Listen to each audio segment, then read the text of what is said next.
Muy buenos días a los que recién se unen a la programación de Exitosa. Son las 10:12 de la mañana. Soy Nicolás Lúcar, estamos en el 95.5 de la FM en Lima, estamos en 65 ciudades a nivel nacional, y estamos avanzando. Yo solamente les digo que Exitosa es una de las primeras 4 emisoras más escuchadas en la ciudad de Lima y una de las 2 más escuchadas en todo el Perú. Agárrense, que ahí vamos. Y eso, ayer ocurrió, yo creo que lo inevitable, ¿no? Que fue la confrontación entre el Ejecutivo y el Legislativo, que además no termina, porque van a saber ustedes por qué, pero escuchemos algo de lo que pasó el día de ayer. Dicho sea de paso, nuestra pregunta el día de hoy para las redes es: ¿a quién proponen ustedes como primer ministro? Ya que está claro que Fernando Zavala no va a poder seguir en el cargo. Están con nosotros la congresista Nelly Cuadros de Fuerza Popular, y Javier Velázquez Quesquén del APRA. Víctor Andrés García Belaúnde se supone que llega en unos minutos, está en camino, y vamos a hablar sobre esto loco que ha pasado ayer. Es decir, el Congreso va a discutir la censura, que ni siquiera se ha terminado de recoger las firmas y de presentar formalmente. El Ejecutivo le pone pecho y se van caminando hasta el Congreso así todos achorados, como si fuera 28 de julio, para forzar al Congreso a que, ¿no? Era todo o nada. Entonces, ¿qué cosa es lo que piden? Una cuestión de confianza. La cuestión de confianza, ¿qué significa según la Constitución? Que si el Congreso no se la da, todo el gabinete debe renunciar. Ahora dicen, no nos han entendido bien. No queríamos eso, queríamos solo que salga Zavala. O sea, no habían leído la Constitución antes de mandar su carta, que además la mandaron 2 veces, porque la primera era equivocada en la formulación. Pero en fin, lo de ayer ha sido increíble y lo que sigue pasando hoy sigue siendo increíble. Pero recordemos un poco lo que pasó ayer. El señor Zavala se ha convertido en la nueva Nadine Heredia en este país. No le gusta el poder, quieren el poder, y eso no es ningún agravio. Nadie los ha elegido y no pueden venir acá a pechar al Congreso de la República. ¿Quiénes han creído ellos? Y si quieren cerrar el Congreso, no nos asustan, pues estamos dispuestos a ir una vez más en busca del calor popular. Fíjense en las consecuencias, estimados colegas. Mañana tenía que viajar el presidente a Naciones Unidas. Posiblemente tenga que suspender el viaje, porque si censuran al gabinete completo, ¿qué canciller lo acompaña? No es posible que un sector como el sector educación pueda tener éxito si se censuran a 2 ministros en menos de un año. Bueno, eso me hace recordar la frase de Joseph Maiman: estar al lado de la presidencia es mejor que ser presidente. Ya se siente presidenciable y cree que puede gobernar. Ese es el problema. Estamos gobernados por pulpines, estamos gobernados por estudiantes, aprendices, practicantes, con bachilleres, presidente. Es el gobierno de los bachilleres. Un gobierno de lujo, no. Le gusta el lujo.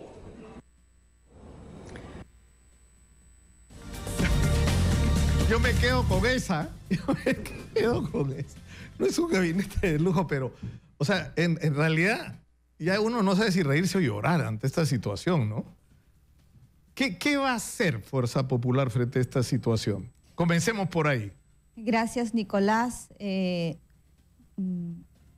El acto del pedido de confianza, hablemos del punto simple de la formalidad. Desde su petición ha sido totalmente no bien argumentada, ¿no? Una propuesta débil, pareciera que no lo han reflexionado muy bien, que primero piden la renovación de confianza. Que no existe, ¿no es cierto? Constitución. El decano acá del Congreso Nacional, don Javier Velázquez Quesquén, que tiene experiencia, no existe esa fórmula, ¿no? Renovación de la confianza. No había. Lo que sí hay, en la Constitución hay 2 figuras de confianza. La confianza obligatoria, que es la que se solicita con la investidura, que es la misma Constitución. Cuando se instala, digamos, el Consejo de Ministros. Y hay la famosa confianza voluntaria. Aquí nadie le dijo al señor Zavala que vaya a pedir la confianza voluntaria. Pero resulta que ahora ya quieren interpretar que la confianza la iba a pedir él y no su gabinete. Ahora le pretenden sacar la vuelta y decir que todo el gabinete no se da. Todo el gabinete debe ser renunciado. Porque si no es todo el gabinete renunciado, no se da la figura de la primera...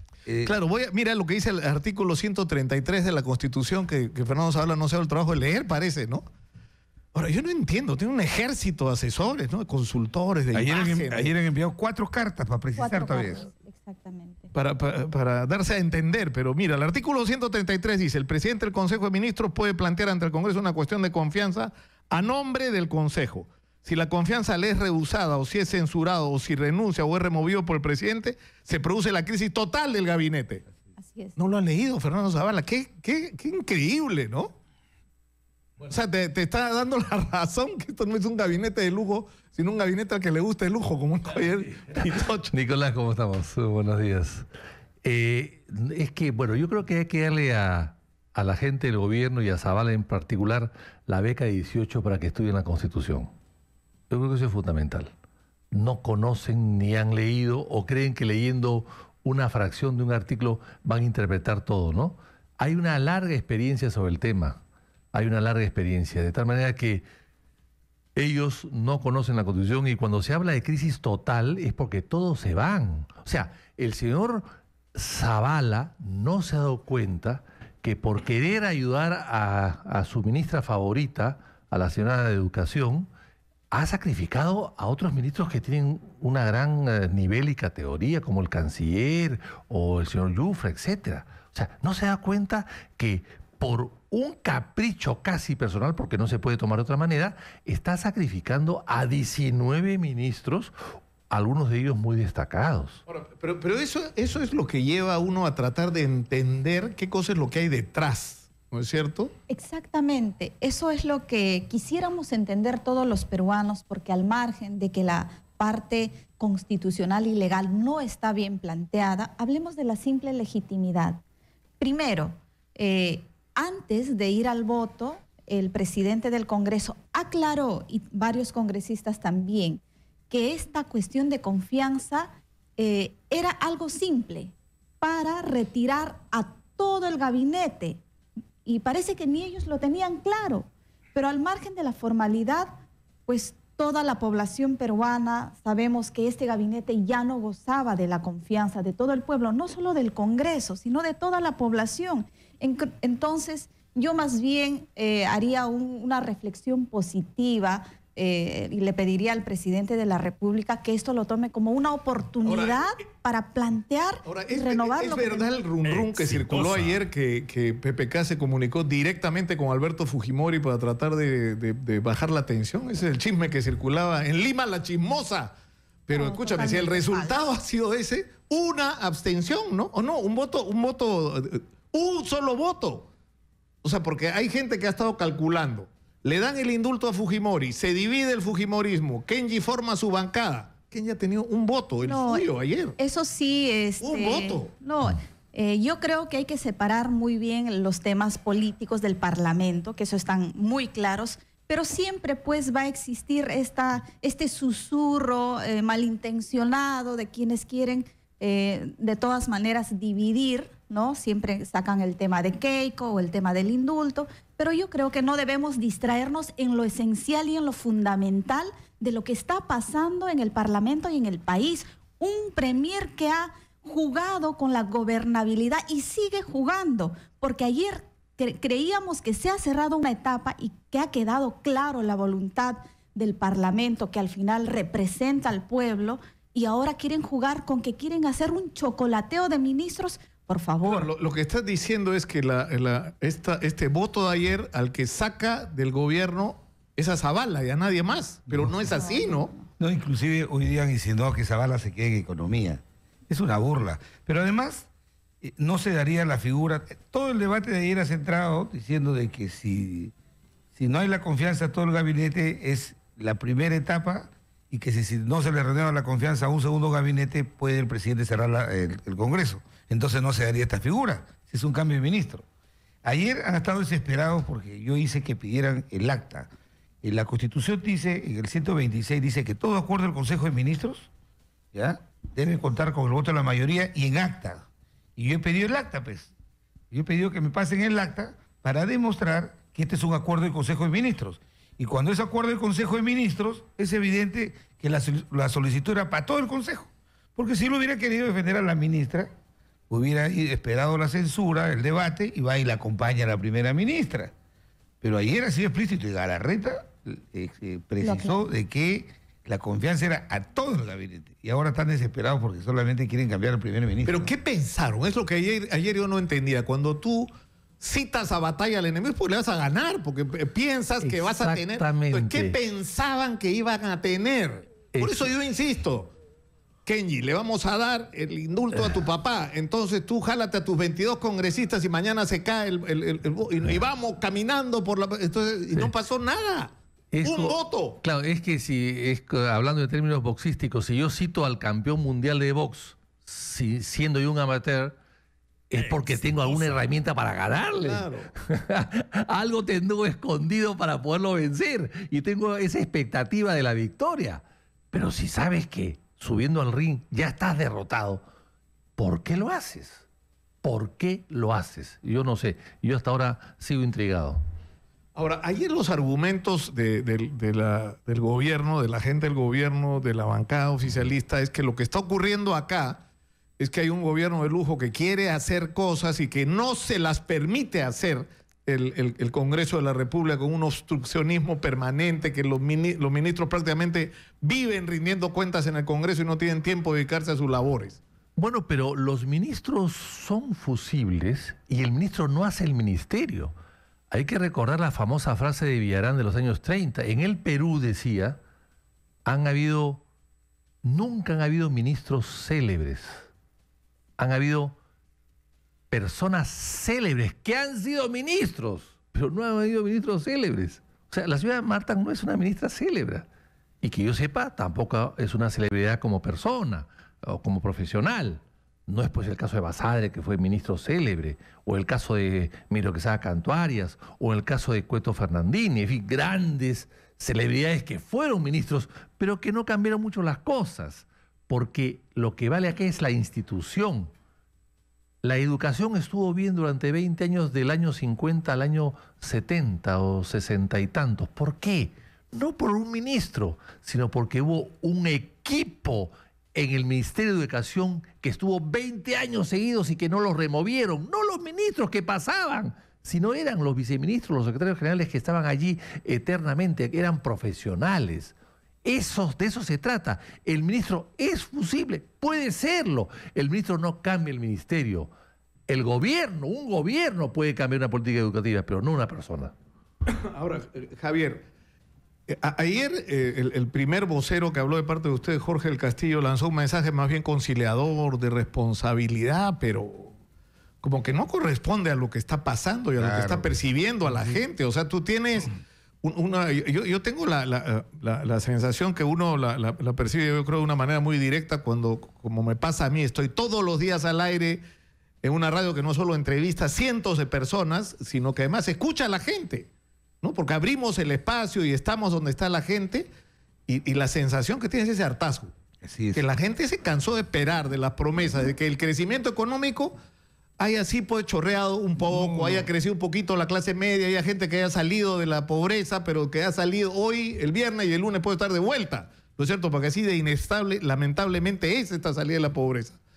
Sino que esto está mal y que esto ya tiene que arreglarse, que la gente ya no está dispuesta a esperar más en que se arregle la educación, se arregle la salud, se hagan las cosas y se acabe la corrupción, se acabe y no hay impunidad, que es otro tema sorprendente. Nadie quiere hablar ahora de Maiman, ¿no? Así es. Como nadie quiere hablar acá lo que ha pasado es que yo creo que Zavala ya estaba agotado, estaba totalmente descalificado como primer ministro y estaba buscando una salida decorosa. Así es. Y ha querido hacer aparecer al país que él se ha sacrificado por la ministra. Entonces, era evidente que Zavala ya no era primer ministro, se había refugiado en el Ministerio de Economía, no había ningún nivel de coordinación. Para que tengas una idea, ¿sabes cuántos votos han sido a favor? 22 de 130. 22 de 130. Eso demuestra el escaso nivel de coordinación política que tiene el gobierno con el Parlamento. Entonces, él busca una salida, compromete a todo su gabinete y luego cuando se da cuenta, ellos creían que iban a amedrentar a los fujimoristas y cuando luego que se da cuenta, retroceden y han comenzado a precisar que la censura era solamente, la confianza era al primer ministro. Ya no había primer ministro. Y lo que tú dices, si tú ves los indicadores, todos los meses el Banco Central acaba de anunciar que el crecimiento de julio va a ser menor que el de junio.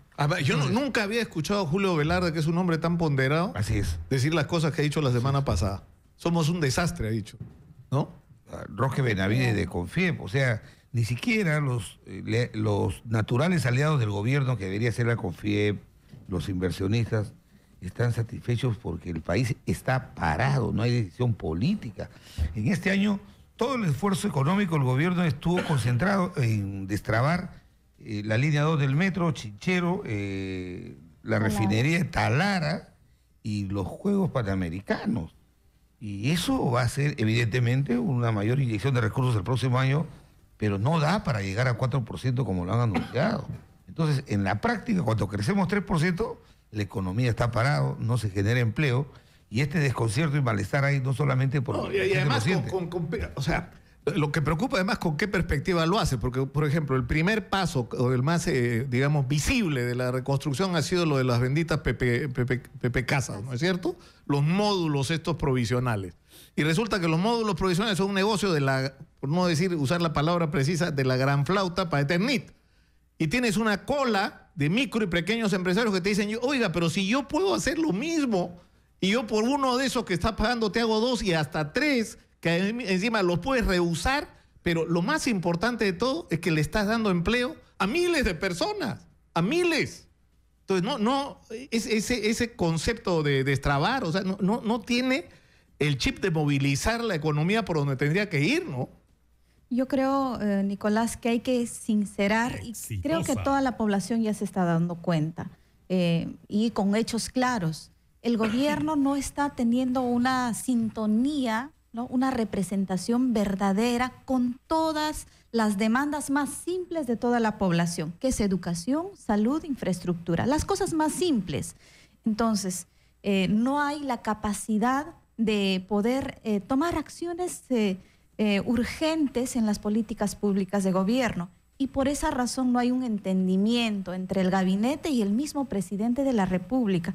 Yo creo más bien que el premier ha querido sacar cuerpo, ha visto la forma cómo abandonar el barco en una evidente crisis ya de gobernabilidad. Pero es increíblemente irresponsable. Sumamente irresponsable. ¿Por qué te digo, Nicolás?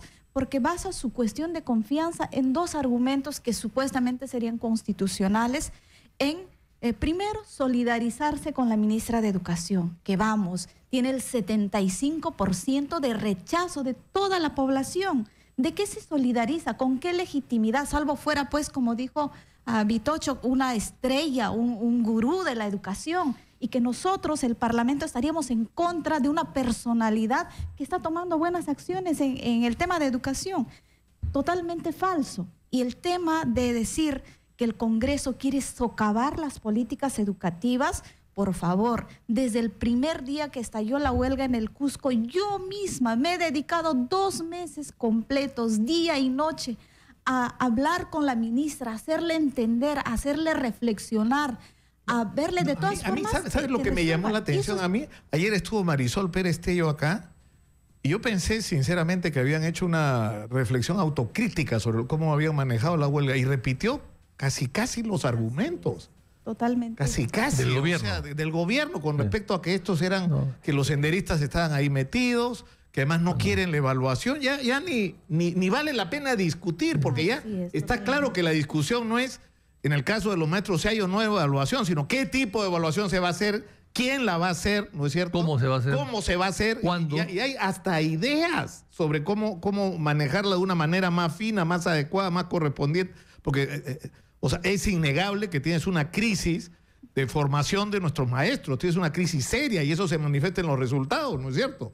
Entonces, eso es lo que tienes que resolver, no es que tienes que entrar y votar a los maestros, o sea, que es fácil, vas a votar, ¿qué? 100.000 maestros, 150.000. Es posible. Por esa misma razón, a lo que quiero puntualizar es que los argumentos de esta cuestión de confianza se caen de maduros, o sea, no tienen una legitimidad, no hay ni... Ahora, ni esto no tiene que ver con lo que ha ocurrido esta semana también con la Comisión Lavajato y la decisión de citar a Pedro Pablo Kuczynski y a Fernando Zavala. Bueno, es una gran probabilidad. Bueno, yo creo que sí, yo creo que tiene mucho que ver, porque la situación ha sido, digamos, inesperada para ellos, muy puntual, con muchas exigencias, con muchas preguntas que resolver, el traslado de dinero, los pagos de honorarios, y como yo recordé el día de ayer, el señor Zavala ha sido viceministro y bajo su sector y bajo su gestión se firmaron 6 adendas y luego 2 más bajo la gestión de su hermana la ministra del gobierno siguiente, de tal manera que ahí hay 8 adendas, además de la de Chinchero, por supuesto, ¿no? Que es una cosa más reciente. Y esas adendas significaron para el Perú más de 2.000 millones de dólares en costos adicionales. Entonces, este gobierno está muy metido. Claro, porque el tema, yo le rogaría que nos acompañe todavía unos minutos para hablar precisamente de este tema y los efectos que pueda tener, porque yo creo que, le juro que si he revisado 10 veces la entrevista de Maiman, una y otra vez. Repite. Porque está dando mensajes. O sea, por ejemplo, un mensaje que da es, esto no están mintiendo, están omitiendo. De alguna manera lo dice. Entonces, hermanito, si tú no me preguntas, yo no te voy a contestar, pero yo no puedo mentir, es el mensaje que aparentemente Barata y Odebrecht han mandado a quienes corresponda. Entonces, y todos iban con su sobre. Claro, entonces hay una pregunta, o sea, cuando Maiman dice, se ha mantenido a candidatos incluso cuando ya no eran presidentes, o cuando dice, ¿no es cierto?, era toda una red tendida donde habían hasta medios de comunicación involucrados, hasta pasquines. O sea, es decir, que Odebrecht repartió plata a diestra y siniestra. Por supuesto que sí. Entonces, si esto es una noticia criminal, como dicen ustedes los abogados, habría que preguntar sobre eso como se preguntó sobre Keiko. Por supuesto que sí. ¿A quién se refiere? De usted nombres. Y esa misma pregunta, trasladársela a Barata y a Odebrecht. Claro. Expliquen ustedes esto que ha dicho este señor sobre sus actividades en el Perú. Y eso lo que puede traer es consecuencias. Pero de eso vamos a hablar tras la pausa, si lo permiten. Estamos en Exitosa 95.5 de la FM. Volvemos.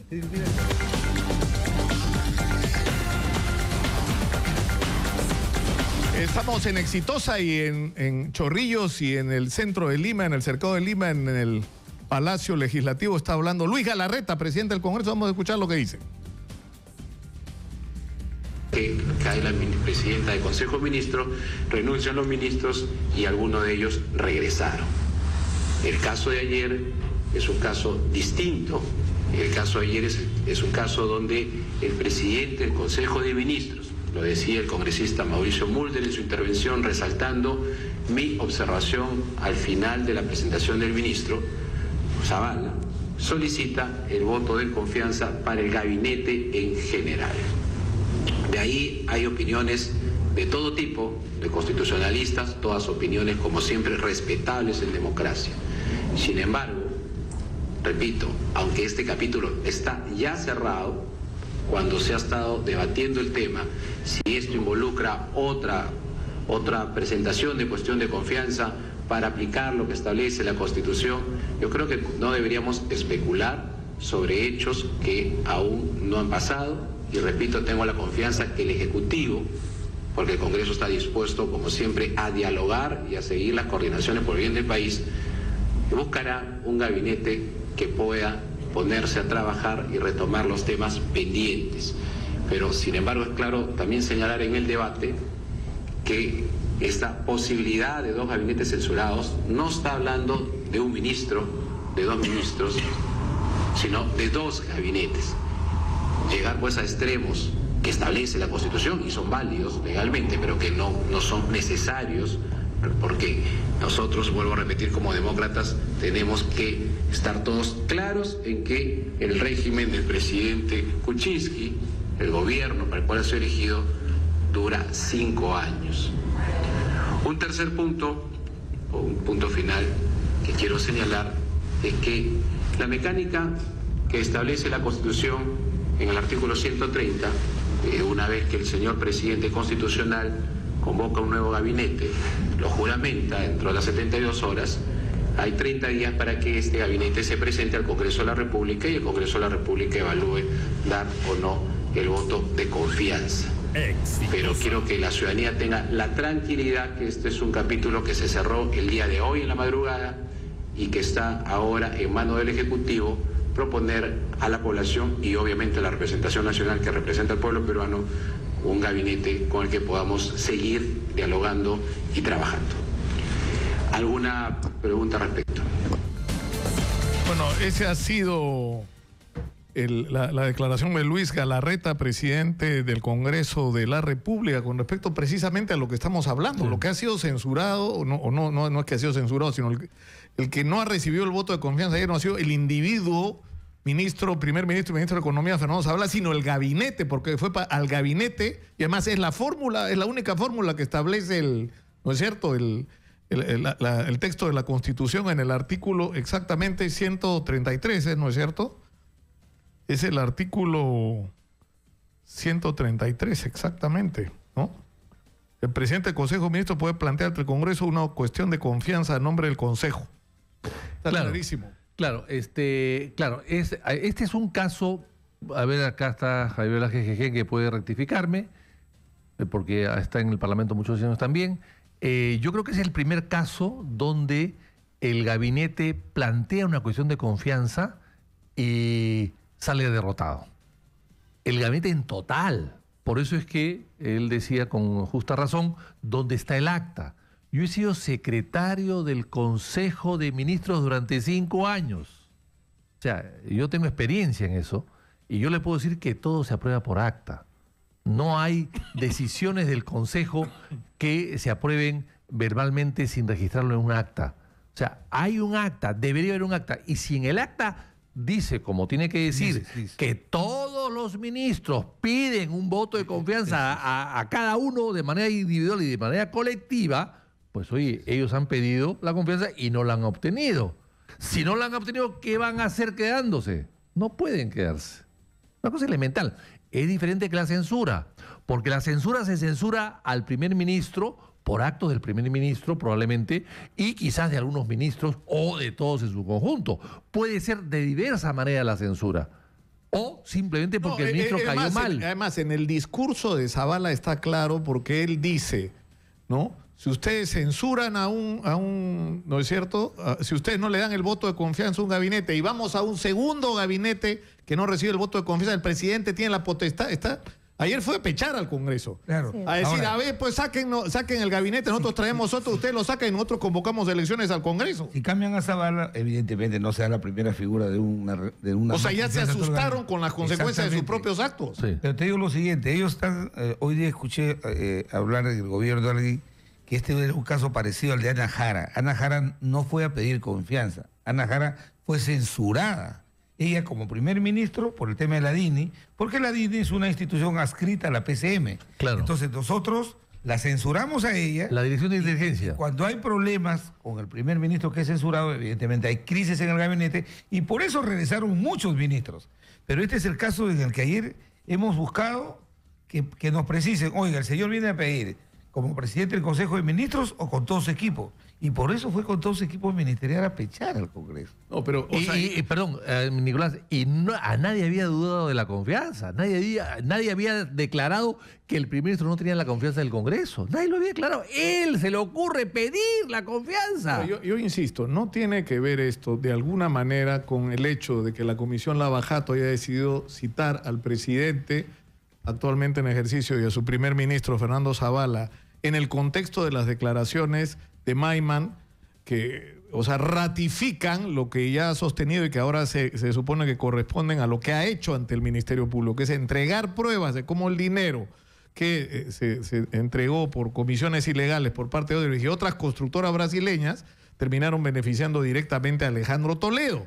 Ahora, el problema es cómo Alejandro Toledo, siendo presidente, puede tener los resortes para favorecer de alguna manera y acceder a la voluntad o a la concertación con Odebrecht. En términos reales, si no está concertado con funcionarios del más alto nivel, no podría hacerlo. O sea, no es el presidente de la República el que hace el contrato, no es el presidente de la República el que hace las adendas, no es el presidente de la República el que escoge a quién va a ganar. Y son ellos los ministros, viceministros, los directores o funcionarios de Proinversión, los que continúan los trámites, los que hacen los trámites y trámites a los cuales se pueden oponer. Y no se opusieron, se allanaron y los facilitaron, los agilizaron. Ergo, hay pues una concertación ahí de voluntades para delinquir. Pero eso es gravísimo. Además, o sea, yo creo que no, o sea, estamos enfrentados a una situación en la que estamos puestos casi sin que se notifique a la opinión pública. O sea, no es una broma que la comisión que está investigando la corrupción del caso Lavajato en relación a la heterocénica cite al actual presidente de la República, a su primer ministro. O sea, estamos hablando de la eventualidad que sean incluidos como investigados o que el Congreso concluya que tienen responsabilidad. O sea, estamos hablando de una cosa gruesa. Ese detalle lo conoce Víctor Andrés, que tiene esa comisión, y creo que si lo han citado es porque hay algo muy sensible y delicado. Porque... Hay que revisar, Javier, que en 18 minutos se aprobó. Se aprobó en 18 minutos la integración de del Sur. En una reunión de 18 minutos que presidió Kuczynski y que integraron varios, en fin, los ministros correspondientes, en 18 minutos sin informe, sin nada. Habiendo inclusive una carta de la Contraloría diciendo que no se podía contratar con Odebrecht. Y en 18 minutos se aprobó. Y el informe que levanta la observación, supuestamente que levanta la observación de la Contraloría, llegó 15 días después. ¿Eso qué cosa es? Por esa misma razón, Nicolás, yo sigo sustentando de que esta ha sido más que una propuesta reflexionada, una reacción desesperada de parte del primer ministro, pero sin tener en cuenta que con retirarse o con querer sacar cuerpo de toda esta posibilidad en que derivará esa investigación, él no termina su responsabilidad cuando se retira del cargo, porque la justicia, como se desenvuelva, pues así pasen los 10 años, de todas maneras se va a producir. Ahora, yo creo que hay que ser responsables frente a esto que estamos hablando, porque estamos hablando de una cosa a la que todo el mundo se le corre, pero que es gruesa, y yo creo que la manera correcta de afrontarla es a la brasileña, es poniendo las cartas sobre la mesa. Es decir, tenemos la posibilidad que hasta el presidente de la República sea incluido en esta investigación, el actual presidente de la República, por sus actos cuando fue ministro durante el gobierno de Alejandro Toledo. ¿No es cierto? Entonces, ¿esto qué requiere? La mayor responsabilidad de todos. Entonces, eso te debe llevar a la conclusión de que necesitas un gabinete que lo que probablemente tenga que enfrentar es, no sabemos un huracán de qué tamaño, si grado 1, grado 2, no sé, esto que le ponen los especialistas, ¿no? Pero que huracán va a haber de todos modos. Entonces necesitas un gabinete con la suficiente solidez política para enfrentar una situación tan complicada, ya no solo por la crisis social, de la que por supuesto los del Movadef van a tratar de aprovecharse, obviamente, ¿no? Obviamente, porque esa es su estrategia, ¿no? Y otras facciones radicalizadas de la sociedad, sino porque vas a enfrentar este tema de la corrupción al más alto nivel. Entonces, por ejemplo, Víctor Andrés García Belaúnde estaría dispuesto a ser parte de un gabinete de concertación. Bueno, o el APRA. A ver. El APRA estaría dispuesto a entrar a un gabinete. Yo creo que en principio no, pero en fin, es cuestión de ver las cosas y si es que realmente hay una concertación, si es que hay una conversación, si hay un tipo de parámetros o de pactos que se puedan establecer para sacar el país adelante.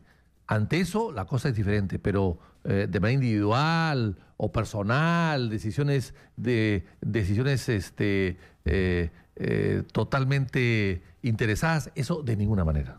Ahora, sé que han estado buscando por fuera, ¿no? Es decir, han estado buscando un ministro por fuera y los que han buscado, no sé si, no tengo autorización para contarlo, pero incluso sé de una persona con la que han hablado y que han dicho que se han vuelto locos, simplemente meterlo en este tremendo embrollo. Pero de ahí se ha hablado de Nieto. Y Nieto, yo creo que, sé que tenía compromisos adquiridos con anterioridad, pero aprovechó, se ha ido a México, tiene un viaje ahí, y aprovechó para estar lejos de esto, pero Nieto era una propuesta, o la Echea era otra. Dice que anoche han estado hablando, ¿qué tal el nivel de acceso que hay de Mecha Arauz e incluso de Salvador del Solar como presidente del Consejo de Ministros, que ya no sé, eso ya me pareció un poco fuera de lugar, ¿no?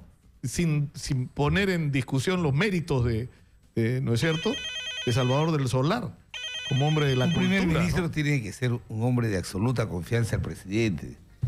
Y yo veo que sea muy difícil que Pedro Pablo Kuczynski consiga un hombre de tanta confianza como Zavala. Y de ahí también yo he escuchado de que han sugerido el nombre del ex magistrado Urbiola.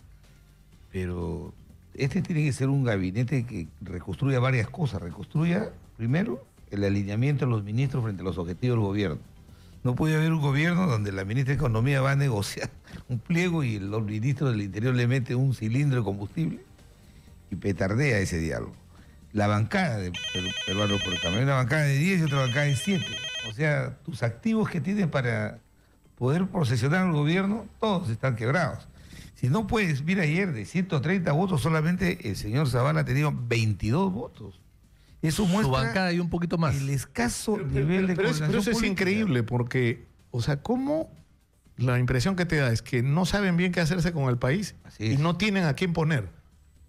Pero es la verdad, si tienes que... Mira la propia composición del gabinete, ¿no? Así es Nicolás. Bueno, ahora no saben gobernar, definitivamente, ¿no? Ahora, el entrar gobierno, antes. O sea, se han ganado el gobierno por chiripa. Ha sido un sorteo y bingo.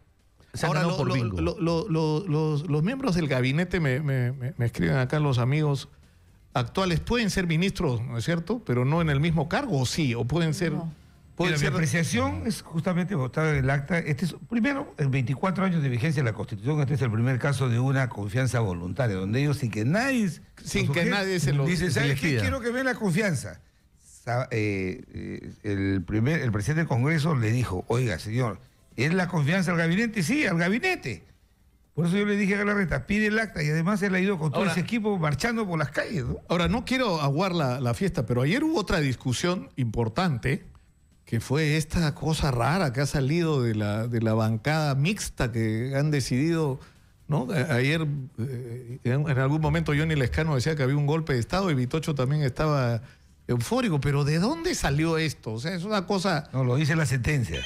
La sentencia del tribunal, esta sentencia que hace el señor que Johnny Lescano no la ha leído, Víctor Andrés sí la ha leído. La sentencia dice que genera una nueva figura, que hay grupos parlamentarios originarios, así lo dice, aquellos que provienen de las urnas, que somos nosotros, y ya regula el contexto en que aparezcan ya no grupos parlamentarios originarios, sino grupos parlamentarios que surjan de la extinción de otras bancadas. Y el tribunal dice, a estos grupos parlamentarios se les puede llamar grupos mixtos y se les puede asignar menos atribuciones que los grupos originarios. Porque el que se cree en grupos administrativos lo único que hace es modificar la Pero ¿cómo vas a hacer un grupo pues entre la gente de Verónica Mendoza y ponte la eventualidad que ocurra lo que se supone que la gente de PPK espera que ocurra, que es la división de Fuerza Popular con una bancada de Kenji Fujimori? No, eso totalmente eso no puede regular, no es una posibilidad. Pero antes de pasarnos al otro tema, Nicolás, yo creo que el país necesita un mensaje de optimismo, porque críticas, hay muchos argumentos y seguramente toda la población también estará en ese sentimiento. Pero creo, al margen ya de decirle al presidente, de exigirle que reflexione, ojalá pedirle que reflexione y que tome una buena decisión, porque como lo ha dicho el congresista Galarreta, presidente del Congreso, esta es una etapa que se ha cerrado ayer y los términos han sido muy claros. Se va todo el gabinete para que la población, no para el Congreso, sino para que toda la población, para que se haga lo que el pueblo espera, y es un refrescamiento, una renovación verdadera. Ahora, ¿qué pasa si lo que hacen es un chocolateo y vuelven a presentar más de lo mismo? Eso sería seguir pechando al Congreso. ¿Y en ese contexto se volvería a negar el voto de confianza a ese gabinete? Se puede hacer, pero no se da la figura de que sea la segunda vez para disolver el Congreso, porque la Constitución es muy clara. Cuando el Congreso le niega 2 veces la confianza, y está referida a la confianza de la investidura al gobierno, el presidente puede convocar elecciones. Esta medida es decir, no se suma el voto de confianza que pide el gabinete, el nuevo gabinete. Se ha cambiado un ministro o haces esta figura para sacarle la vuelta al Congreso y chocolateas, lo pasas a la economía, lo pasas... Ahora se está insinuando que Zavala se está quedando con ministro de Economía, sí me parece de verdad. Ya. Sería terrible, es una provocación. Una provocación, pero no al Parlamento, sino al pueblo. Pero una provocación ¿para qué? Para forzar a que se le niegue el voto de confianza y que por lo tanto se dé la figura constitucional de que el presidente tenga la posibilidad de convocar elecciones para el Congreso. Nadie conoce la lógica ni la estrategia del gobierno. Nadie la conoce. Y yo creo que ni ellos mismos. Ni ellos mismos, pero si ese fuera un objetivo no reflexionado, se cierra el Congreso, nuevas elecciones, ¿cuántos congresistas saldrían del Frente Amplio? ¿Cuántos congresistas del Peruanos por el Cambio? ¿Y cuántos de Fuerza Popular? Yo creo que si se quiere deshacer del Congreso... Ahorita haces elecciones nuevas y vas a tener a Goyo Santos ahí sentado. ¿Ah? Y eso sí es peligroso. Bueno, yo no sé si de acuerdo a las encuestas de G... Y vas a tener a Guzmán ahí sentado. FK. Bueno, Guzmán no sé cuál es su situación. ¿no? FK. Ellos dicen que si hubieran elecciones nuevamente en el Congreso, solamente habría 3 fuerzas políticas que podrían aumentar sus curules. 3, el resto no. Y esas 3 son Fuerza Popular, APP y Acción Popular. Ya, pero ahí no estás contando que hay fuerzas como la de Goyo que tiene ya habilitada su posibilidad de participar. Y no sé cuál es la situación de Guzmán, sinceramente. ¿Están recogiendo firmas todavía? Todavía están verde, están en luz verde. Los morados están verdes. Pero las elecciones parlamentarias complementarias serían sin las locomotoras, pues. O sea, esta correlación de fuerzas claro, que es tiene, diferente. Esta correlación de fuerzas que tiene esta composición es porque ha habido locomotoras. Ha estado Keiko, ha estado PPK, ha estado Guzmán, ha estado... Sí. Pero vamos a recibir, si lo permiten, llamadas de nuestro público. Estamos en el 251-9422 y en el 467-4499. Adelante, escuchamos, por favor. Aló, buenos días. Buenos días. Carmen de ATE le saluda. Adelante, Carmen, la escuchamos. Sí, yo soy pensionista de las Fuerzas Armadas, Policía Nacional. Mire, lamentablemente hay 3 grandes errores que el gobierno no quiere reconocer. Ellos, primero que nada, no soy fujimorista, primero que nada, ellos no reconocen que no han ganado porque la gente ha votado por simpatía, sino es un voto anti-Keiko. Entonces, desde ya la cosa está debilitada. El otro gran error que él tiene, por ejemplo, el gobierno tiene, es que cuando encuentran por el caso Moreno, ellos ¿qué hacen? El mismo presidente lo justifica, un poco más se solidariza con el señor Moreno, en lugar de exigir pues que lo castigue y lo sancione, que es lo que uno espera de un mandatario, ¿no? Luego, el otro tema también, cuando algunas personas, alguna institución o algún grupo exige un derecho que ellos se han comprometido en la campaña, lo que hacen es atacar al que está exigiendo el derecho. Entonces, hay cosas que el gobierno tiene que cambiar. Yo creo que para llevar un buen gobierno tiene que reconocer sus errores. Acá no se trata de que el fujimorismo, nosotros como pensionistas hemos visto que ha habido un diálogo entre el ministro de Economía y el Congreso de la República. Entonces, finalmente nosotros pues nos hemos visto perjudicados, ¿no? Para nosotros ha sido una lástima, es una pena. Pero hemos podido ver pues que sí había un diálogo entre el Congreso de la República y el Ejecutivo. Eso es lo que quería decirle, señor. Muchas gracias. Muchas gracias. Vamos a recibir más llamadas del público. Adelante, por favor. Escuchamos. ¿De dónde nos llama? Sí, buenos días, de Balconcillo La Victoria. Adelante. La que habla no tiene ninguna aspiración política, ni ha sido sindicato, ni de vecinal, ni de nada. Soy el pueblo, podría decirse, de la parte en sentido económica regular, porque mi esposo no es un funcionario público ni nada por el estilo. Mis hijos sí, por sus estudios que les ha costado el sudor. Bueno, yo lo que escucho que dicen que ellos han ganado por la voluntad del pueblo, y yo le digo sin desmerecer a ninguno, yo en ese caso también yo podría haber ganado por la voluntad del pueblo, y soy una señora que no sé nada de nada, he ido a aprender, pero sin embargo a los otros señores que son de nivel A, son unas personas profesionales de primer nivel, las han estropeado, señor. las han estropeado, y habla una ama de casa, esposa de un barbero, que nada tengo que ver con la política, y a mí me duele lo que está pasando, porque cuando la plata no cae al más de arriba es como andenes, no le llega al de más abajo, y uno sufre, y el fujimorismo, con la fuerza, desde que entraron mis setenta y tantos, como que le amenazo yo a mi vecina con una piedra, oye que te voy a dar, y ellos no están ayudando a gobernar,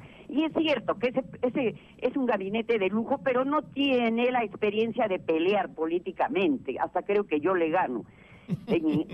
Entonces, a mí me dio una gran pena el señor Saavedra, a él lo han sacado por igual, no sé si delito que llamarle, por lo de las computadoras, tan igual que la señora Luz Salgado, ahí 1-1, y me dio pena, porque a él lo sacaron por bueno, y a esta señora por mala. Entonces, ¿a qué deducción llego yo?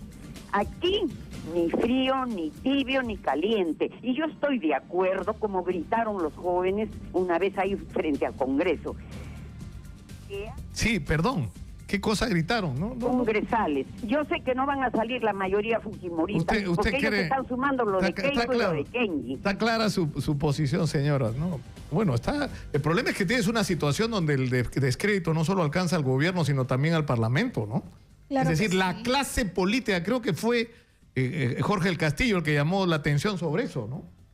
Sí, es importante también escuchar el sentimiento de toda la población, que ahora está en una expectativa de duda, pero ojalá no lleguemos a una frustración generalizada. ¿Y quién está llamado a gobernar? Es el presidente de la República, quien tiene que tomar pues las decisiones más simples, políticas, para bien del país. Y el Parlamento tiene otro rol, no es el de gobernar, es el de controlar, es el de dar la palabra como representación nacional justamente.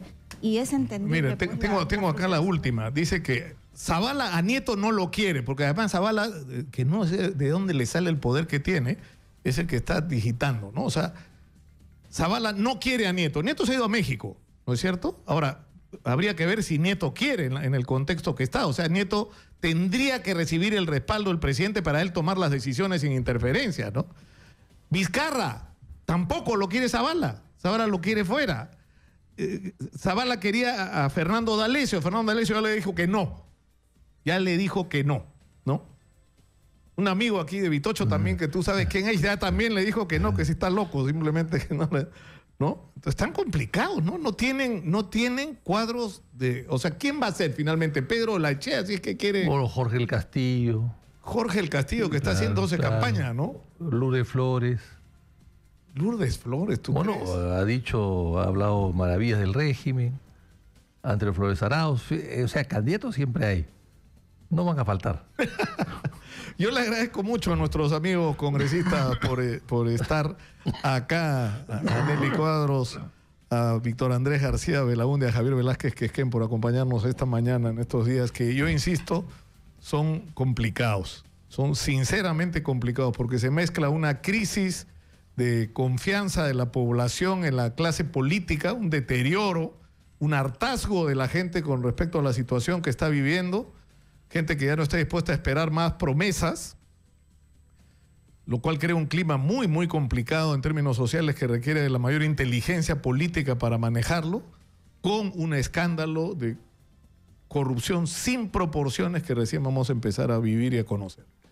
Es muy complicada la situación y esto requiere sinceramente de la mayor serenidad de todos, incluyéndonos a nosotros, pero esa serenidad no puede suponer no hablar de lo que está pasando. No podemos no hablar ni decirle las cosas claramente a la gente. Muchas gracias una vez más. Vamos a la pausa. Esto es Exitosa 95.5 de la FM. Volvemos con más. Continuamos con Nicolás Lucar en Exitosa.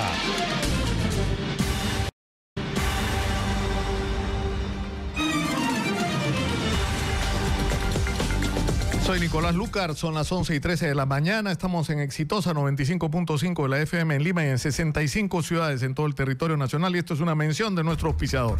¿Sabías que desde hace 50 años Paraíso está presente en todo el país? Un colchón diferente, 100% peruano, que cuenta con la más alta tecnología y los más altos estándares de calidad y que te da una garantía real que te asegura un descanso reparador para una vida saludable. Paraíso, 50 años, soñando contigo. Y el día de hoy, y es bueno recordarlo, se celebra un aniversario más de la Fundación de la Policía de Investigaciones del Perú. Exitosa. Los exmiembros de la Policía de Investigaciones lo están celebrando y hay que llamar la atención sobre un hecho. Cuando se fusionó la Policía Nacional, uno de los grandes errores que se cometió es disgregar a un cuerpo que había acumulado una extraordinaria experiencia en la lucha contra el crimen organizado en todas sus formas. Y cuando se ha retomado esto es cuando hemos empezado a tener los resultados, ¿no? Lamentablemente hoy en el Perú no tenemos ni la tercera o cuarta parte de los investigadores y detectives que deberíamos tener. Y esa es una de las razones por las que el crimen organizado, ¿no?, ha avanzado tanto en el Perú. Y por esas son las medallas que se trata de poner de Basombrío todos los días como si fueran suyas, ¿no? Son de otros. Esas medallas no le corresponden a él. No te pases. Exministro, algo más que quiero decir es que en unos minutos a las 12 empieza la audiencia donde se reiniciará el juicio del Frontón y está ocurriendo algo sin precedentes. Un grupo numeroso, por lo que entiendo, de excomandos de la Marina de Guerra del Perú va a asistir masivamente a esta audiencia y no sé qué va a pasar ahí. O sea, sé que son muy respetuosos de las reglas, que no es gente de andar haciendo manifestaciones, pero algo va a pasar ahí porque están muy molestos, ¿no?, por la manera como se ha estado manejando este tema. Pero en fin, vamos a estar atentos. Manuel Rosas va a seguir la cobertura minuto a minuto de lo que ocurra ahí. Pero algo que está ocurriendo y que resulta preocupante es una cadena de sismos en la zona de Matucana, que algunos de los cuales se han sentido en Lima y que nos han recordado, al igual que nos lo recordaba la semana antepasada el terremoto en México, que somos una zona, la de Lima y Callao, altísimamente vulnerable y que no estamos preparados para enfrentar un terremoto de alta intensidad. Están con nosotros Pedro Ferraz, experto en prevención de desastres, así como Juvenal Medina, especialista también en gestión de riesgos de desastres. Ellos son de soluciones prácticas y de PREDES. Bienvenidos. Muchas gracias. Primero entender un poco qué es lo que está pasando en Matucana. Bueno, lo que sucede en Matucana es la expresión de la dinámica de la corteza terrestre. Como sabes, la cordillera de los Andes es una cordillera bastante joven, que se forma en ese proceso de colisión de dos grandes placas tectónicas. Esta placa sudamericana, donde está todo el continente, y la placa de Nazca. El producto de este proceso compresivo se levanta esta cordillera de los Andes, que está en pleno proceso de levantamiento.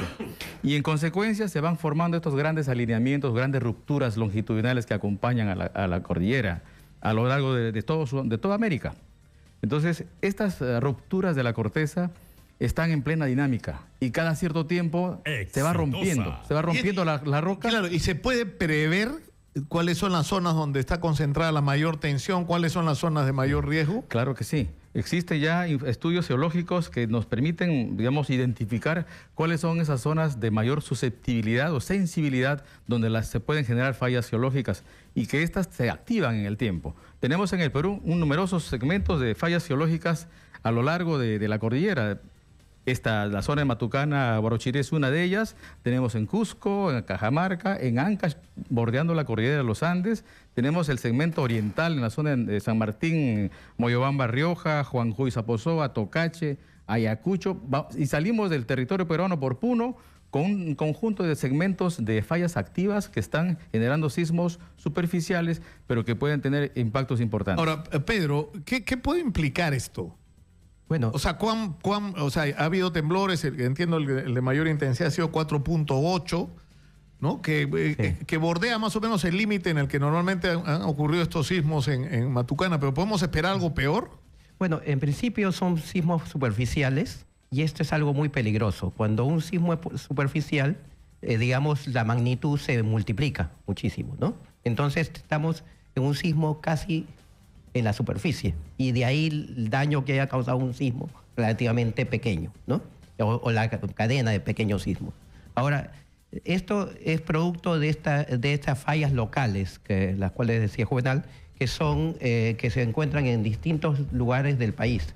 En cada uno de estos lugares no solamente se han producido este tipo de enjambres sísmicos, como ahora se le denomina, claro, sino también han habido sismos de fuerte destrucción, ¿no? Recordemos en el año 1990 y 1991 en el Alto Mayo, ¿no?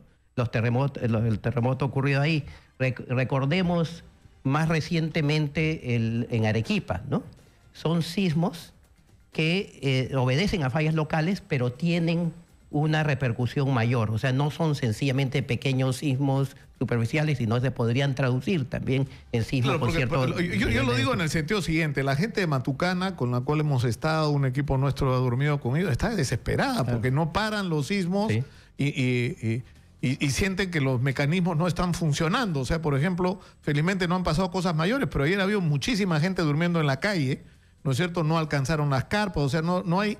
La sensación que te da es que en un incidente de menor proporción, digamos, ya puedes medir cómo andamos en reacción, ¿no? Sí. Y si eso lo replicas a nivel de toda la ciudad, uy, Dios mío, lo que claro, nos espera. Es que tiene que revisarse todos estos procedimientos que existen, ¿no? O sea, hay una ley de gestión de riesgo, hay una normativa, hay una caracterización del tipo de desastres locales que tiene que ser respondido por las autoridades locales. Pero esto en teoría está muy bien, pero en la práctica no funciona así. O sea, digamos, en el papel está claro la responsabilidad de cada uno y lo que hay que hacer. El problema es que a la hora que toca hacerlo, digamos... Sí, es evidente que hay una necesidad de tener una mayor información a la comunidad sobre lo que está pasando.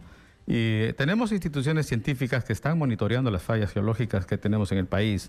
Tenemos el Instituto Geológico Minero Metalúrgico, INGEMET, también el Instituto Geofísico, las universidades, que nos permitirían de alguna manera tener una información más cercana hacia la comunidad y evitar el pánico. Por suerte, diríamos, la zona de mayor sismicidad en el país es la zona costera, la zona de interacción, la fosa tectónica tenemos en la costa, donde se han disparado sismos de mayor magnitud. Y estamos ahora en Matucana, en una zona, digamos, de segunda categoría en cuanto a sismicidad. Sin embargo, como se ha señalado, los sismos superficiales, por la poca distancia que recorren, llegan a superficie con una intensidad mucho mayor. Pueden golpear muy fuerte. Claro, por eso la diferencia. O sea, tú tienes, por ejemplo, un sismo de 8.2 grados, creo que fue la medición definitiva en el caso de México, y el daño proporcionalmente ha sido menor a la intensidad por la distancia y la profundidad, ¿no es cierto? Sí, permíteme comparar justamente el caso mexicano. Tenemos el terremoto reciente que tuvo esa magnitud y tenemos un terremoto en 1985 que tuvo similar magnitud.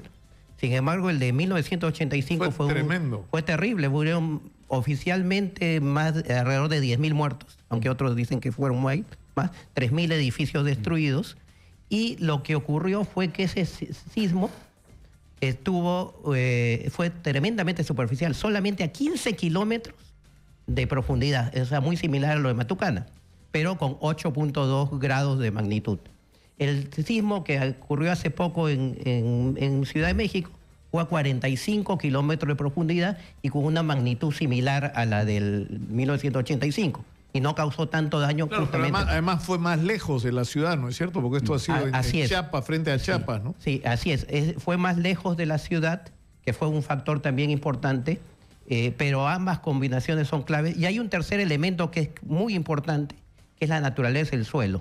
El sismo golpea de manera distinta de acuerdo a la característica. Claro, pero eso, o sea, por ejemplo, ahora se ha hablado, a raíz de la experiencia en México, de el funcionamiento no de las alertas, ¿no es cierto? Y eso también tiene que ver con la distancia, porque nos explicaban en la revista Sábado el otro día, ¿no es cierto?, de que si el sismo se produce frente a las costas del Callao, ¿no es cierto?, la rapidez con la que se muere, o sea, no te da tiempo para nada, simplemente, o sea, la señal de alerta es el comienzo del terremoto, o sea, va a empezar a sonar la alerta cuando el terremoto ya lo tengamos encima, ¿no? Quizás esa sea una razón por la que motiva preocupación en la población de la cuenca del Rímac por la proximidad a donde están disparándose estos sismos, y también nos invita a tomar en cuenta la existencia de importante infraestructura en este ámbito de la cuenca. Como sabes, la cuenca del Rímac es la cuenca estratégica de Lima y el país, porque a lo largo de ella existen infraestructuras importantes, ¿no? Infraestructuras que generan electricidad, es la donde pasa, nos conecta a la selva central, el ferrocarril, yacimientos mineros. Entonces, y lo más importante quizás es ver cómo estos sismos podrían comprometer la seguridad de cierta infraestructura que está instalada en esta cuenca. Tenemos una grandes represas de agua ahí que permiten, digamos, disponer para generar energía eléctrica y para el consumo. Y estas represas requieren ser monitoreadas para que eventualmente estos sismos podrían de pronto generar alguna falla en esta infraestructura. Y como sabes, todo lo que podría devenir. Claro, porque tienes los principales almacenamientos de agua para la ciudad están en esta zona. Y algo complementario, preocupante también, es la existencia de grandes depósitos de relaves mineros en condiciones no muy adecuadas de seguridad en la zona de Tamboraque. Bueno, nosotros hicimos esa denuncia y no pasó nada, ¿no? Porque y que no debemos subestimar, más bien... O sea, es como que nunca va a pasar, o sea, que si pasa, bueno, pero confiemos en que no pase, ¿no es cierto? Sí. Porque bueno, si ese relave que hay cae sobre el río, simplemente tenemos un problema. El agua para no podríamos consumir esa agua. No. Sí, pero permíteme, yo recuerdo en una reunión en el Congreso que fuimos invitados, se hacía referencia a más de una docena de declaraciones de emergencia en la zona de Tamboraque. Y el problema no está siendo resuelto. O sea, hace años se están declarando una y otra vez en emergencia por el alto riesgo que existe. Pero no se resuelve el problema de fondo, que tiene que ser justamente la erradicación de esos relaves o de alguna manera entubar el agua para que pase del río para que pase por otro lado. Pero mientras que esto existe, es una amenaza que está en nuestro país. Ahora bien, regresando al tema de alerta temprana, yo quisiera señalar simplemente que existen ya avances tecnológicos importantes como para poder anunciar con cierto grado de certeza la ocurrencia de los sismos antes de que estos lo sienta el ser humano, ¿no? ¿Y cuánto tiempo estamos hablando? Se habla de entre 30 segundos y 1 minuto 20.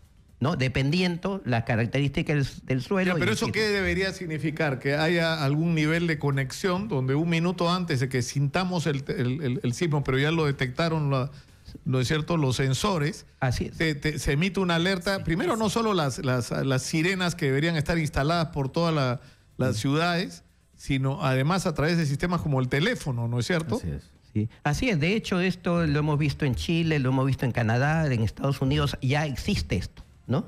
O sea, existen sistemas de alerta de este tipo.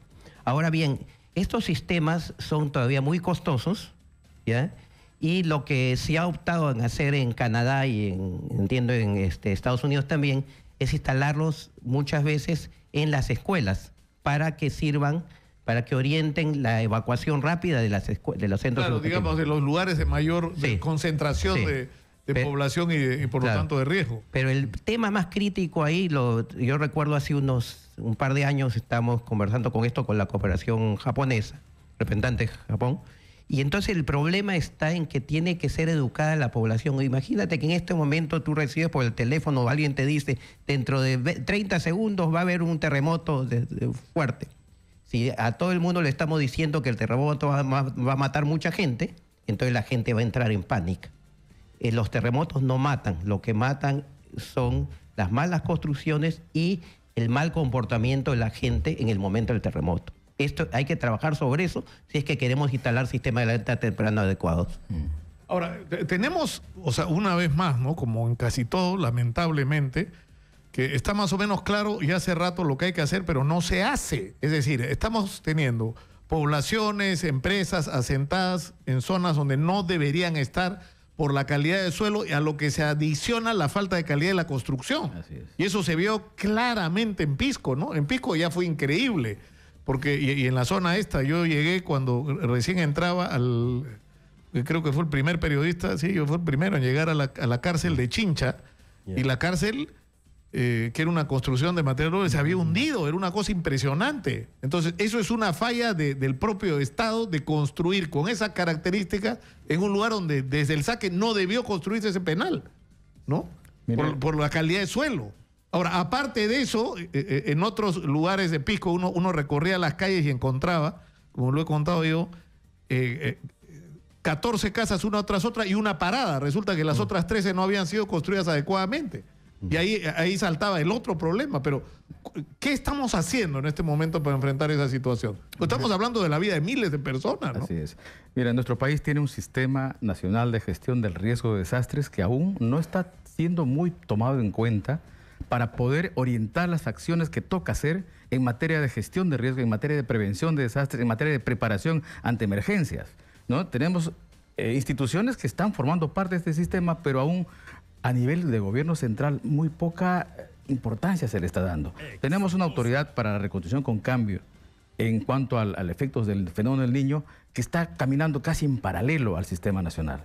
Entonces eso es algo que no debería darse. Que no debería ocurrir, claro. Porque finalmente tenemos que fortalecer este sistema que articula un conjunto de actores desde el nivel nacional hacia el nivel local, donde se señalan responsabilidades precisas a los alcaldes distritales, provinciales, gobernadores, funcionarios de todo nivel que tienen que ejercer la gestión de riesgo como parte de su gestión pública, como parte de su plan de acción. Claro, por ejemplo, la gente, estuvimos conversando con los representantes acá del Colegio de Arquitectos y lo que ellos decían, está claro lo que hay que hacer, es decir, hay poblaciones que tienes que sacar de donde están y hay que tomar iniciativas que además tengan un contenido social, porque no es que puedes forzar a balazos a la gente a salir de donde vive, sino tienes que hacerle un ofrecimiento que les sea aceptable. Gente que ha invertido años de su vida, todos sus ahorros en tener lo que tienen donde están. El problema es que lo van a perder todo, incluyendo su vida, si no salen de ahí, ¿no? Sí, permíteme. Estaba pensando, recordando el informe más reciente, creo que es de agosto, de la reconstrucción en Arequipa, la zona afectada de Arequipa, ¿no? Y de 2.700 viviendas declaradas destruidas o inhabitables, se han entregado 18 bonos para la reconstrucción. O sea, no se ha avanzado prácticamente nada. No es un tema que tiene que ver exclusivamente con el gobierno, digamos, con el ministerio, que es oferta, las empresas van contratadas, etc., sino es un tema de saneamiento legal. La gente no tiene títulos de propiedad. Pero eso pasa en Pisco también. Y está todo trabado por un problema legalista, ¿no? En Pisco se buscaron soluciones. Yo recuerdo que incluso de la solución de Pisco se llevó después a Haití, que era de buscar lo que se llama soluciones intermedias, ubicar a la población en terrenos que no estaban necesariamente en litigio, pero donde es evidente que son las poblaciones que han sufrido destrucción, afectación y demás. Pero esto no se ha hecho. Acá se sigue la línea formalista, ¿no? De que titulación. Me decían que allá en la zona hay un solo lugar donde pueden regularizar sus títulos, una sola oficina de privada, ¿cómo se llama estas? Los que dan el testimonio. Y pero la gente no llega a ese lugar necesariamente. Muchísima la gente afectada no tiene los recursos para invertir y hacer este tipo de respuesta, además de los conflictos que se han generado. Entonces, lo que se debe buscar son soluciones que respondan a las necesidades del país. El país no está solamente viviendo en la legalidad formal que conocemos, título de propiedad, etcétera. Claro. Y entonces la informalidad es otro problema que tiene que ser atacado. O sea, no lo vamos a atacar simplemente ofreciendo créditos, porque buena parte de la población que vive en situación de pobreza y demás, o que no tiene este tipo de expectativas de una vivienda muy pequeña, simplemente no va a poder acceder a los créditos. Entonces va a volver a construir de la misma manera que lo hizo en el pasado. Entonces hay lo que se llama un concepto de vivienda progresiva, por la cual sabemos que la gente construye progresivamente su vivienda. Entonces ataquemos por ahí el problema, mejoremos la calidad de los procesos constructivos y permitamos el acceso a terrenos seguros, pero bajo control eficiente del Estado a este nivel.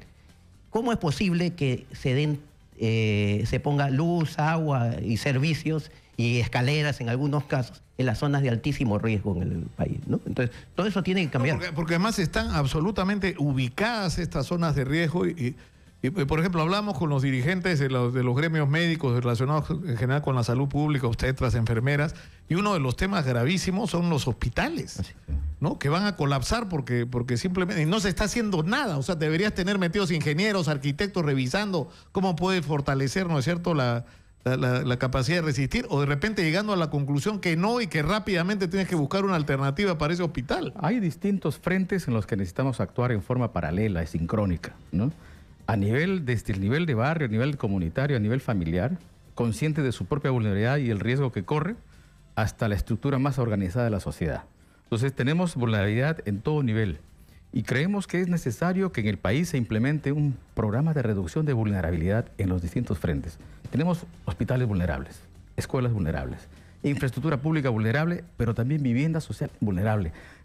A este proceso tiene que acompañar, como dice Pedro, el de poder establecer nuevos espacios donde se proyecte el crecimiento de la ciudad, es decir, que haya un orden en la ocupación del territorio, en lo poco que queda disponible, viendo la calidad del suelo. No podemos tampoco, digamos, empujar que la gente siga construyendo como hasta hoy se ha venido haciendo, sino tiene que haber ya que el gobierno o el Estado toma las riendas de lo que es el ordenamiento de las ciudades. Nos escriben acá en las redes por el tema de la visita del Papa. Ahora, hay un cálculo político, porque yo sé que hay un conflicto, la gente del gobierno por alguna extraña razón quiere tomar el control del tema de la visita del Papa, y la decisión que se ha tomado es hacerlo en esta enorme explanada que une, ¿no?, la playa de Magdalena y San Miguel. Y ahí, en realidad, ¿cuál es el riesgo? El riesgo es un tsunami, pero si se organiza bien el desplazamiento, no tendría, porque además yo entrevisté al alcalde de San Miguel y me dijo, nosotros tenemos experiencia, hemos movido miles de personas. Y a mí me llamó la atención una cosa. Vi el otro día un documental a raíz del aniversario de la muerte de Lady Di. Exitosa. Y hubo una concentración de más de 1 millón de personas en el momento del velorio, y 15 minutos después, 15, no había casi gente. O sea, en 15 minutos simplemente la gente se fumó, nadie sabe para dónde, ¿no? Pero... Así es. Bueno, este es un tema de debate. Yo recuerdo hace unos 3 o 4 años recibimos una llamada de los amigos de Naciones Unidas expresando su preocupación porque se iba a hacer mixtura en esta zona, ¿no? Y planteaban que debería hacerse algo para evitarlo, ¿no? Y entonces lo que se solicitó en ese momento fue un plan de evacuación a la municipalidad correspondiente, ¿no?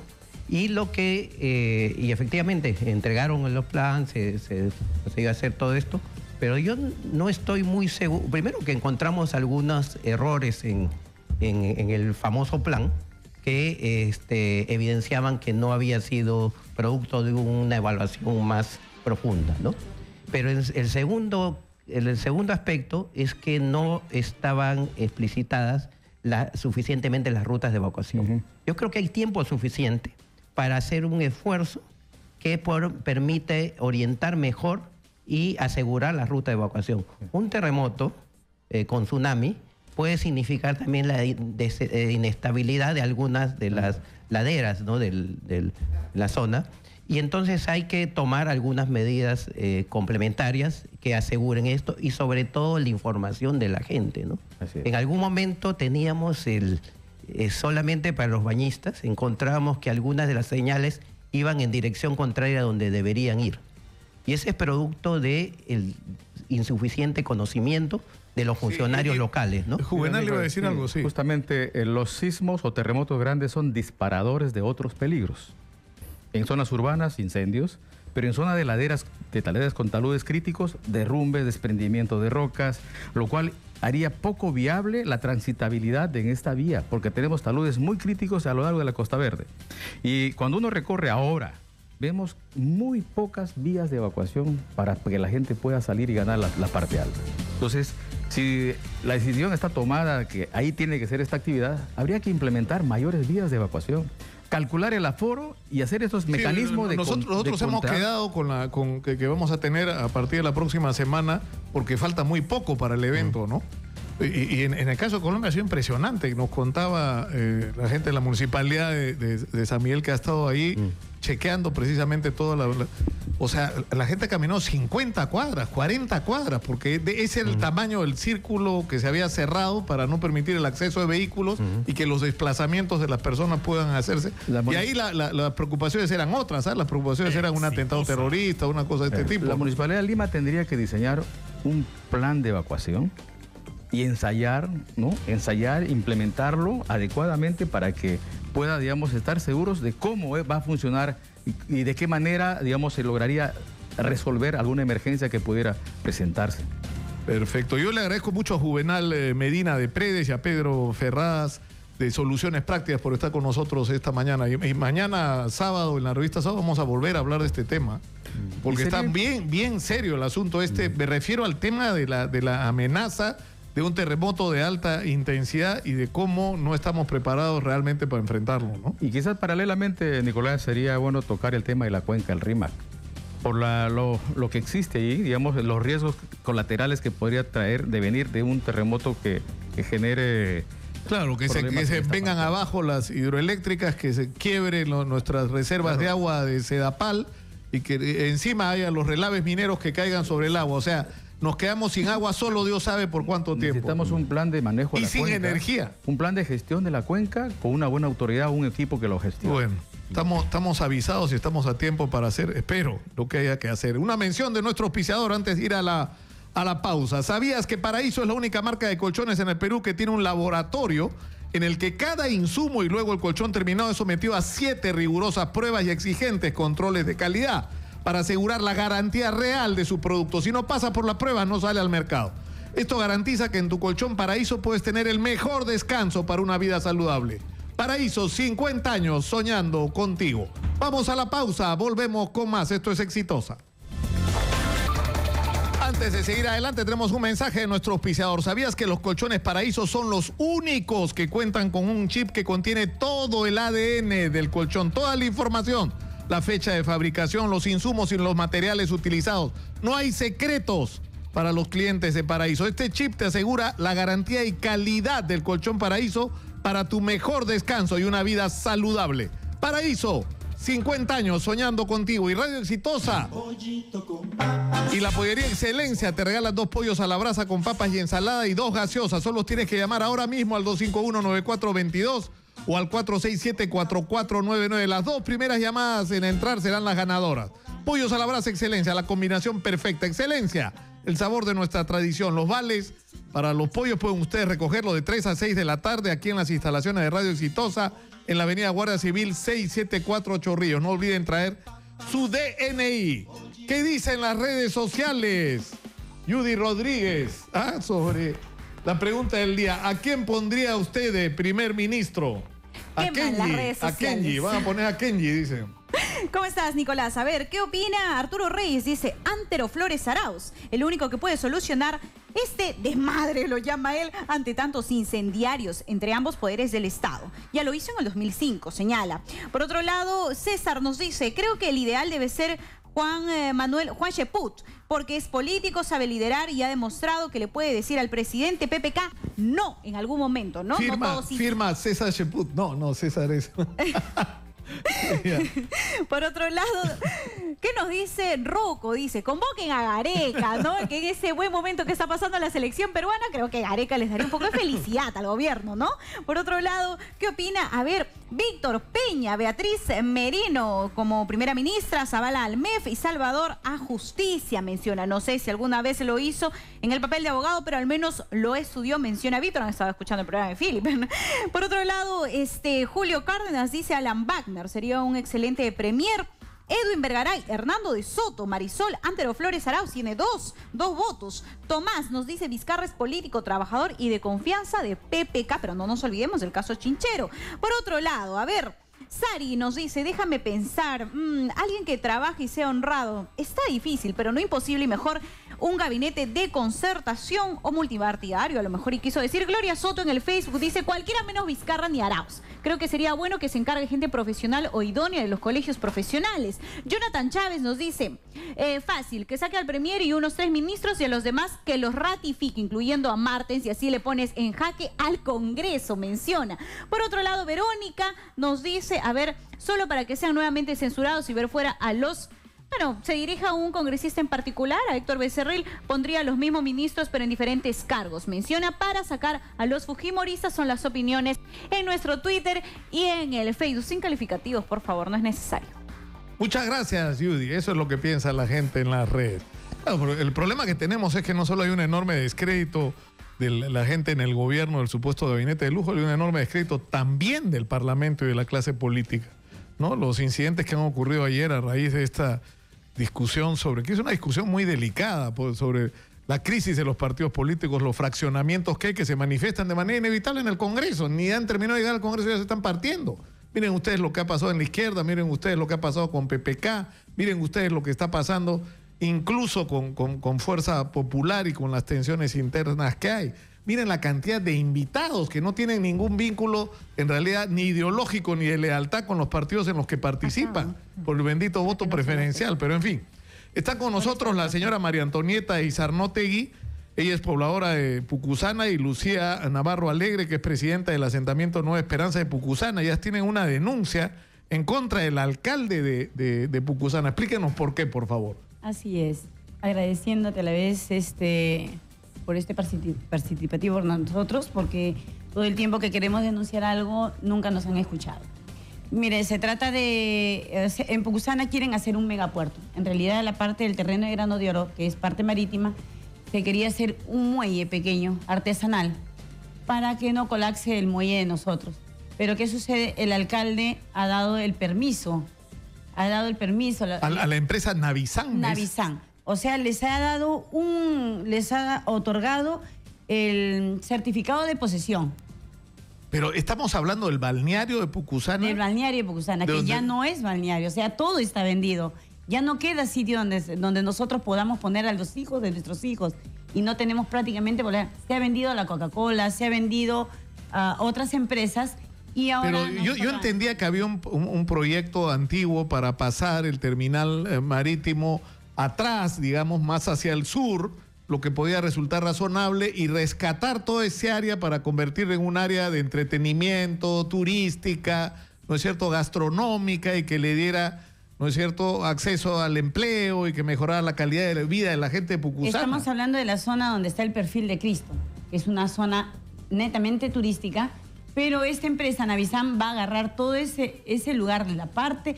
Estamos hablando de 17 hectáreas fuera, desde la punta de la isla, digamos. Exacto, de la espalda de la isla hasta 17 hectáreas, de la cual la base, hasta la base de Punta Lobos. Hasta la base de Punta Lobos, estamos hablando de todo eso. Esa zona cerrada es un banco de peces, la mayoría. Yo también soy pescadora, ¿ya? La mayoría pescamos ahí. Es el único sitio rico en pescado. Estamos hablando de lenguado, cabinza, pintadilla, todo tipo de especies.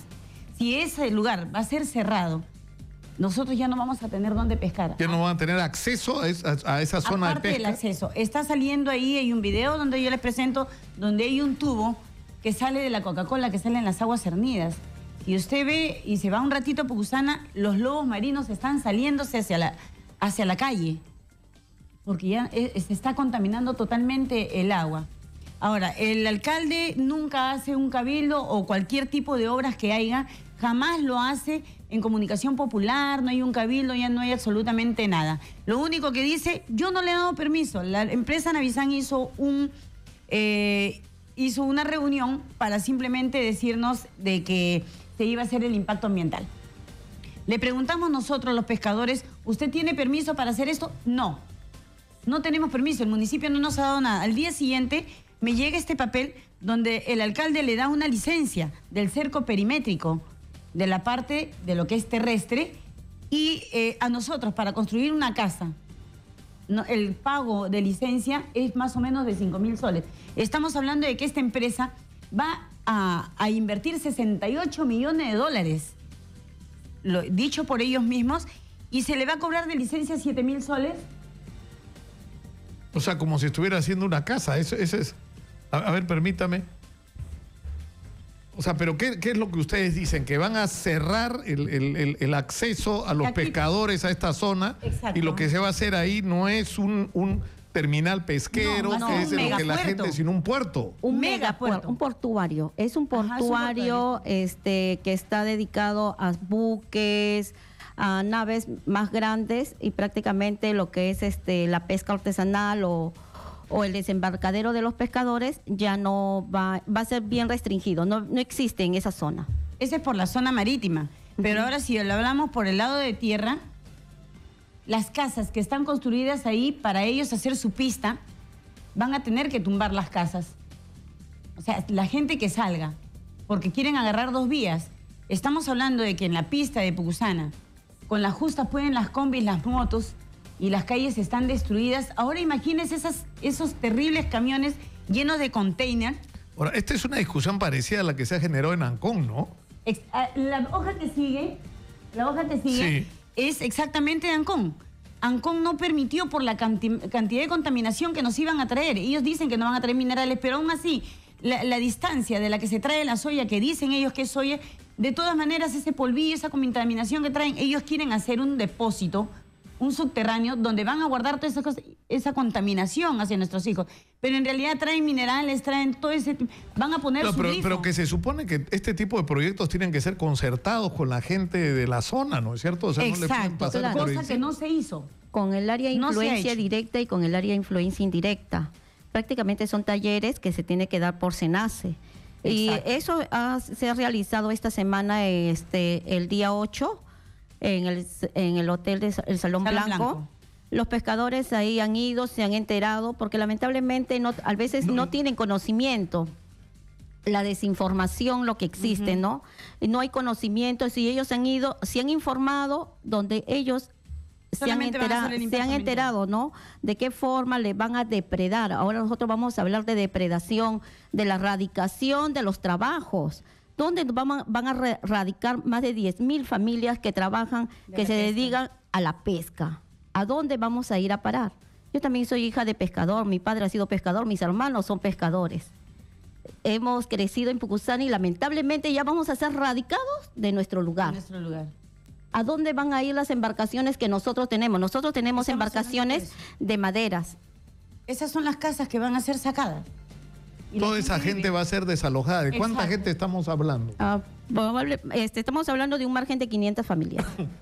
Pero así mismo nosotros... ¿Por qué? Lo que yo no entiendo es por qué tienen que hacerse las cosas así, ¿no? Exacto. O sea, de una manera tan prepotente. Acá, lamentablemente, acá lo que se está radicando es al pescador. Y el pescador no es una familia. El pescador son más de 10.000 familias que viven en Pucusana. Nosotros nos basemos no a una población pequeña, pero hay que basarnos alrededor de Pucusana. Pucusana no tiene agricultura. A mí me hablaron en algún momento del terminal pesquero, que tenía sentido. O sea, hacer un terminal pesquero adecuado, con accesos, ¿no es cierto? Recuperar el espacio ese del balneario propiamente dicho. Artesanal. Claro, un terminal para servir a la pesca artesanal. Para servir al mismo pueblo. No, exactamente, pero eso no es así. Esto es por vía privada.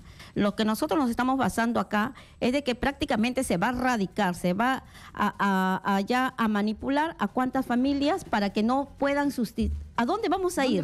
Vamos a seguir con este tema, nos comprometemos con ustedes, les agradezco muchísimo por estar acá. Vamos a hablar de este tema con el alcalde, con el Ministerio de Pesquería, para ver qué cosas es lo que tienen que decir, y por supuesto con el Ministerio de Ambiente, ¿no? Claro. Porque ya están cercando el terreno, ya tomaron la decisión y ahora, bueno, para salir del paso van a hacer una comunicación popular. Ahora, nosotros hemos hablado con el alcalde y el alcalde dice, nosotros no hemos firmado nada, pero la gente, como se levantó, no le hemos sacado de que se haga un cabildo, cosa de que ahora nos ha informado que solamente va a haber una información. El cabildo iba a ser mañana a las 10 de la mañana.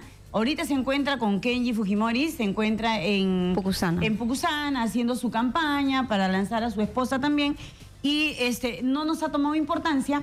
Nos ha dicho que mañana él no va a hacer un cabildo obligando al personal del municipio a que cada personal lleve 10 personas más, si no van a ser despedidos. Es que lo que acá yo quiero que usted vea y entienda, señor Lucas, de que acá nosotros como pobladores de Pucusana, lamentablemente nos vemos que la autoridad, que es la autoridad máxima en Pucusana, que es la autoridad que es el alcalde, no nos apoya, no apoya al pueblo. Nada. Él no comunica al pueblo, va a suceder esto, ustedes están de acuerdo. Claro, él no trabaja para Navizán, él fue elegido por la gente de Pucusana para que gobierne. Por la voluntad popular, como se dice, por la voluntad popular. Estamos clarísimos y vamos a seguir, estamos comprometidos en seguir con este tema. Yo les agradezco muchísimo por estar con nosotros acá. Han sido la señora María Antonieta qué difícil su apellido, Izarnotegui, y la señora Lucía Navarro, presidente del asentamiento Nueva Esperanza, y vamos a entrarle a este tema, sinceramente. Muchas gracias por estar acá. Gracias a ustedes por Muchas gracias por estar acá. Qué rápido, nosotros lanzamos la campaña, gracias. esta de los pollos y la gente llama, pero automáticamente. José Manuel Alfaro Sánchez y Wilber Cedilla Mendoza son los ganadores del día de hoy. Tienen que venir de 3 a 6 de la tarde a la avenida Guardia Civil 674 en Chorrillo, con su DNI. Puede ser este viernes, puede ser el próximo. Yo quiero agradecer, mientras se instala nuestro invitado, al profesor Elmer Otivo Manturano, que me ha enviado, él es profesor de Huancavelica, me ha enviado esta chalina, ¿no? Artesanal preciosa con los colores de Huancavelica y un ponchito que es una obra maestra. ¿Ah? Muchas gracias, dice, me lo van a arrancar, ahí voy a tener que salir, me voy a tener que trompear a la salida porque me lo van a querer quitar. Está con nosotros el hermano Isidro Vázquez, bienvenido Isidro. Una nueva Teletón. Sí. ¿Ah? Y mira, acá te traigo un pin. Ahí está. Para ser embajador de la Teletón. Para ser embajador de la Teletón, 6 y 7. La Teletón viene nuevamente y esta vez con todos los canales unidos y muchas empresas y bueno, y lo esperamos con mucha alegría. Ahora, Isidro, ¿cuánto es lo que o sea, vamos a dar información que yo creo que es importante reiterarla. O sea, ¿cuál es el sentido de la Teletón? ¿Reunir fondos para qué? Para los que todavía no se han terminado de enterar. No, definitivamente rendir para atender a más niños que tenemos en 6 centros a nivel nacional, ¿no? Pero lo que no se entiende es que a veces se piensa que es solamente una consulta y muchas veces el tratamiento son como 7 años y es con un equipo multidisciplinario y es muy costoso. Imagínate 7 años una familia atendiendo permanentemente hasta los 15 años más o menos a estos niños. Además de eso, todos estos niños no podemos atenderlos en todo el Perú. Por eso es importante pues hacer todos los años la Teletón, porque definitivamente no logramos atender a miles de niños que están esperando todavía el apoyo de todos nosotros. Ahora, el último año, ¿cuánto fue lo que se recaudó? 11 millones aproximadamente, eso fue lo que quedó en pantalla, digamos. En pantalla, ¿no? Pero después hay compromisos de donaciones y que llegamos más o menos a los 12 millones, ¿no? Ahora, estas cifras comparadas con las que se reúnen en otros países, ¿no? O sea, por ejemplo, la Teletón en México, la Teletón en Chile, ¿cuánto recaudan ellos? Mira, en México aproximadamente 30 millones de dólares.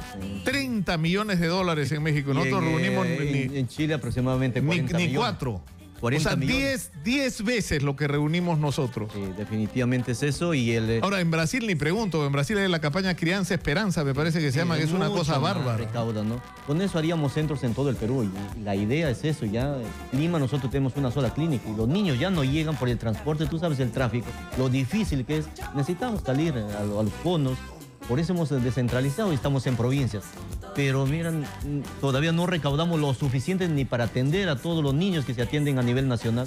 Por eso esperamos que 6 y 7 pasemos esa meta, lógicamente, ¿sí? O sea, reiteramos las fechas de 6 y 7. ¿Van a transmitir todos los canales como debería ser, ¿no es cierto? A propósito, quiero agradecer a todos los canales que gratuitamente nos están cediendo los artistas. Ayer estuvimos en Piura, a propósito, poniendo la primera piedra para hacer el nuevo centro de rehabilitación en Piura, ¿no?